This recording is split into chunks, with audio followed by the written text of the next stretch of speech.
Good morning, everybody.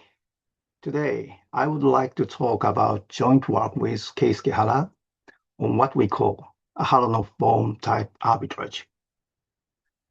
The main theme is very simple. Can a market exhibit a form of arbitrage that is not visible locally, but only becomes visible when we look at the closed loop of market transitions? So to formulate this idea, we introduce a simplicial notion of distortion and the corresponding holonomy observable. Okay, let me begin with the classical perspective. Most arbitrage theory is fundamentally local. The absence of arbitrage is characterized through multi-year measures, and these conditions constrain local stochastic evolution. This naturally leads to the following question. Suppose every local transition appears perfectly consistent. Can some global inconsistency nevertheless survive? This question is the starting point of the present work. Okay, this is the intuition comes from, our intuition comes from the geometry and physics. A closed path may reveal information that is invisible along individual segments. Therefore, we distinguish two notions, local consistency and global consistency. Our claim is that global inconsistency can be detected through a holonomy, like quantity associated with loops.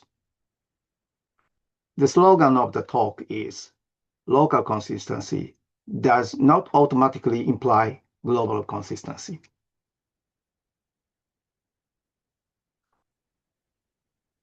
Before introducing holonomy, let me briefly explain why we use the term AB arbitrage.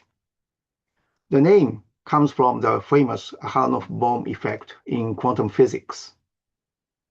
The details of quantum mechanics are not important here. What matters is the underlying principle. In the Holonomy effect, a particle may travel through a region where no local electromagnetic field is detected. Nevertheless, after completing a closed loop, a measure of global phase shift appears. In other words, nothing unusual is visible locally, but the global effect becomes observable around the group. Our motivation comes from exactly the same pattern. In a market, each individual transition may appear perfectly consistent. Local no arbitrage conditions may even hold everywhere. However, when we follow a closed sequence of transitions and return to the starting point, then a non-trivial accumulated distortion may emerge. This accumulated distortion is what we call holonomy.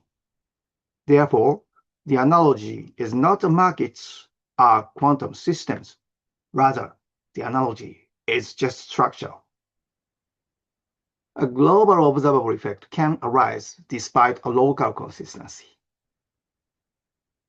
This idea, observable effects can arise despite local consistency. This idea is summarized in the sentence at the bottom of the slide. This one, local consistency does not necessarily imply global consistency. As a former arbitrage trader, I was naturally trained to look for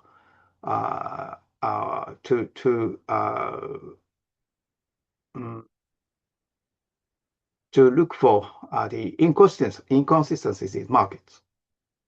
Classical arbitrage theory teaches us to look for local inconsistencies. But over time, I began to wonder whether there could be a notion of arbitrage arising from global inconsistency rather than local inconsistency. The Holonomy effect suggested mathematical language for express these intuitions. This question eventually led to the notion of holonomy and ultimately to what we call A-B arbitrage. The rest of today's talk develops a mathematical framework for describing and quantifying this phenomenon. Okay, this is a conceptual chain. This summarizes this whole talk. We begin with a local distortion dFi here. We then recursively accumulate distortions along simplices to obtain dF sigma. The holonomy, this one, gives a potential for loops. This becomes the holonomy, whole gamma. And this holonomy gives a potential arbitrage signal. Finally, under some suitable admissible conditions, this signal becomes an executable trading strategy. In one sentence, A-B arbitrage is the monetization of a global holonomy effect. Now, let me briefly explain the framework. Following earlier work on categorical filtrations, this is mainly by me, we regard the filtration as a contravariant functor like this, F, okay? The category T here represents time or information structure. And composing with a conditional expectation functor, E, this one, this produce E circle F is a functor like this. And this is a very important notion in my talk today. And sometimes it's called information transport. Okay, here's the conventions. The morphisms appearing in conditional expectation transport are regarded as arrows of TOP. Yeah, but this is not so important. Okay. All right. Anyway, the information moves backward in time. This is important because this is opposite. Okay. All right. Given an arrow I from T to S in time, we define this is opposite. Okay. So in time, composing with the category T, dFi defined by this guy is a random variable on the probability space Ft or Fs. Fs. If the underlying map is measure preserving, then dFi equal identity. So otherwise, it measures the failure of the constant function to remain constant under transport. We interpret this as a local variation distortion. Throughout this talk, we focus only on the unit random variable 1 here, okay? A more general operator theoretic treatment is possible, but is left for future work.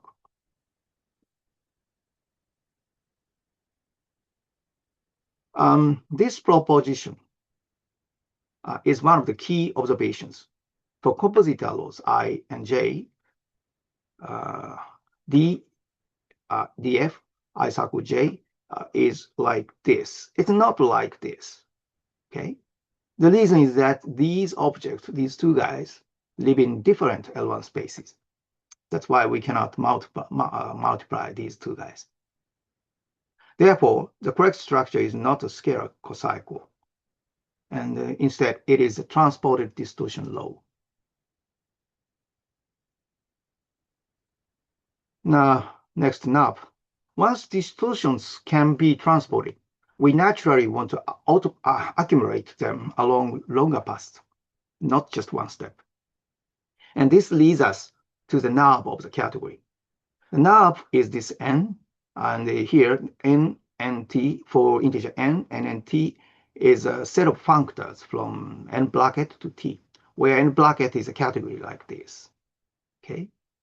And we call the set of element of n and t be n simplex, and it's like this, okay? So the length and pass with length sense. So if the length is 0, this is simply an object, and length is 1 and 1t, This is simple morphism. And N2 is a composable pair of morphisms, and like that. The key idea is that Simplicial provides a natural indexing objects for auto-accumulated distortions. Now, for given simplex sigma, okay, we recursively define df sigma with this recursive definition. Here we have the dfi. This is for just a morphism. Df just a morphism. Multiply these guys. Okay, and here the sigma circles delta 0n. Delta 0n has a name which is called a coface map, and it's very famous in the algebraic topology. But it's we don't need to know the detail. But applying the delta n's, or the multiplied like this, then the resulting is just dropping the first term, first node and arrow. Okay, so this is the tail of the original sigma. And using these guys, we can define the recursively df sigma. The problem is that this dot, the multiplications in the scalar or the random variables has a problem because in general the L1 space is not closed under the multiplications. So in order to guarantee that every recursively accumulated distortion remains meaningful, we introduce Simplicial admissibility as a condition for the functor, not for the entire space, but for the functor. We impose these conditions. Okay, then all Simplicial distortions remain inside the appropriate L1 space. Okay. So far, what is the geometry of this idea? I'd like to emphasize an important conceptual point. The object df sigma depends on the simplex itself, not only on the endpoints. Therefore, it is not a curvature for curvature form in the usual differential geometry sense. Instead, it records how distortions are sampled, transported, and accumulated. One may think of it as an accumulated Simplicial distortion. The dependence on Simplicial decomposition is actually a feature rather than a bug. Okay, going to the holonomy. Let gamma is a circle, not just a path, because the I1 and I are the same. I'm sorry, Tn and T0. The tail is same. The starting point and tail target is same. Then df gamma is called a holonomy and denoted like this. Okay.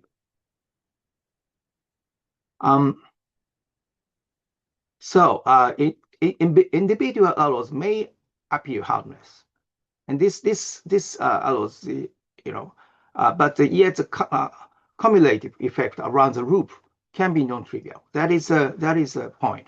This is precisely analogous to the role played by holonomy in geometry. Okay. So holonomy is a global loop observable of the filtrations. Okay. Now we get two notions, two levels.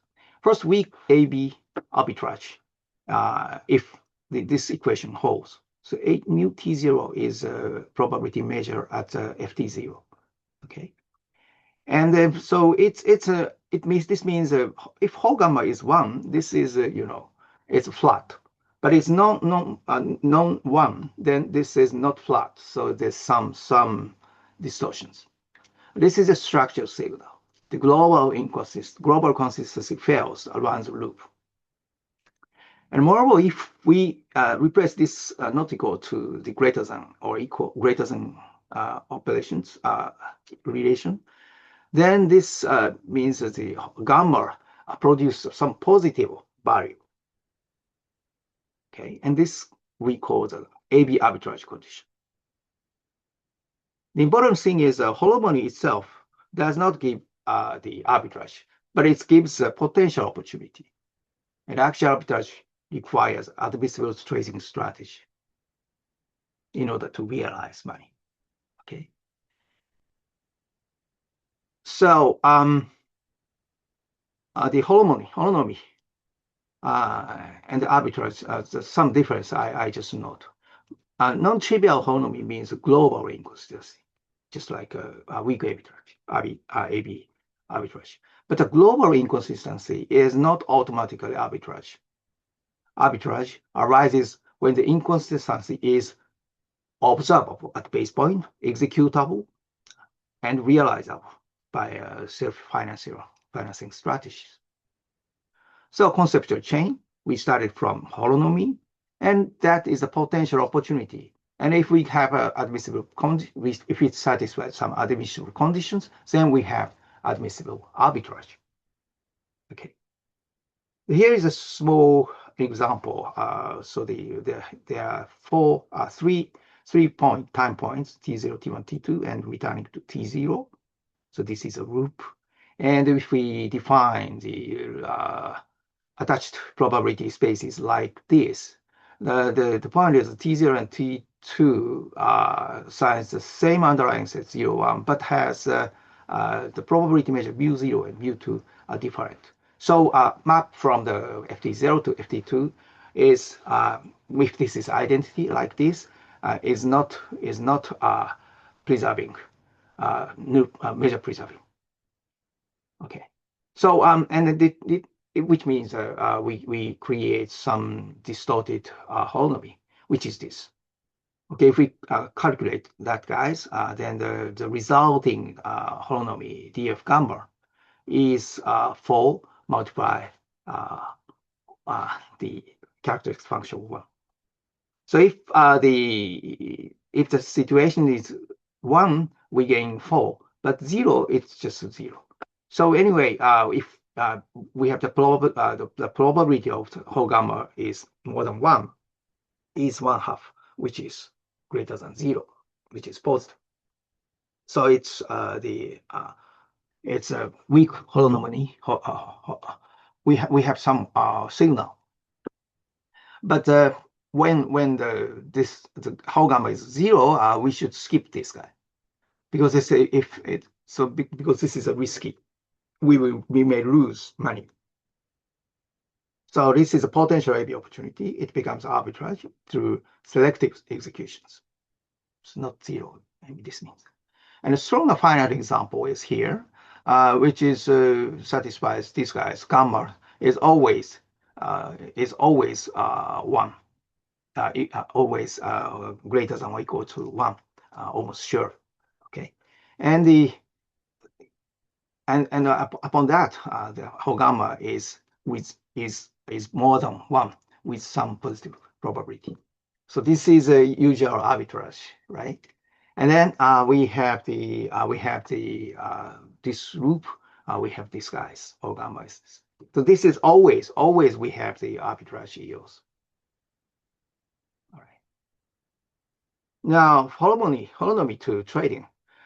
Since whole gamma is FT0 measurable, so at the starting point is in the base point, it is already observable before the loop is executed. Therefore, we define a predictable strategy with these guys. Okay, this is very important. So and in this case, our gain is like this, and it's always greater than E1, which means a positive. Okay, so we have strict gains on these guys. So this is a real arbitrage, but it's a global arbitrage we use. Okay. Now admissibility. This is well, of course, not every categorical loop corresponds to a real trading strategy. Therefore, we impose admissibility requirements, as I said before. So observability, executability, composability, and self-financing. So these are necessary for making money real money. The holonomy captures global inconsistency, but admissibility then determines whether it can be monetized. Now return to the classical non-arbitrage theory. This framework does not contradict classical non-arbitrage theory. Rather, it extends the viewpoint from local consistency to global consistency. If the local distortion is trivial, then all loop holonomy are trivial.